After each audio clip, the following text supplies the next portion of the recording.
حضرت جنید بغدادی رحمہ اللہ کی کرامت۔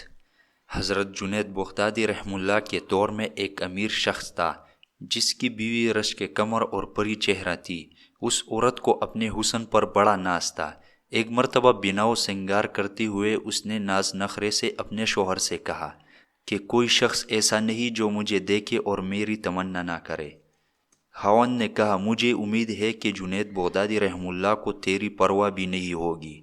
بیوی نے کہا مجھے اجازت ہو تو جنید بغدادی رحمہ اللہ کو آزما لیتی ہو، یہ کون سا مشکل کام ہے، یہی گھوڑا اور یہی گھوڑے کا میدان دیکھ لیتی ہو جنید بغدادی کتنے پانی میں ہے۔ خاوند نے اجازت دے دی۔ وہ عورت بن سنور کر جنید بغدادی رحمہ اللہ کے پاس آئی اور ایک مسئلہ پوچھنے کے بہانے چہرے سے نقاب کھول دیا۔ جنید بغدادی رحمہ اللہ کی نظر پڑی تو انہوں نے زور سے اللہ کے نام کی ضرب لگائی۔ اس عورت کے دل میں یہ نام پیوست ہو گیا۔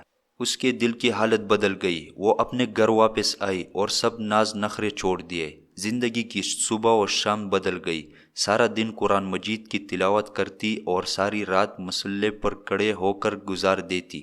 خشیت الہی اور محبت الہی کی وجہ سے آنسو کی لڑیاں اس کی رخساروں پر بہتی رہتی۔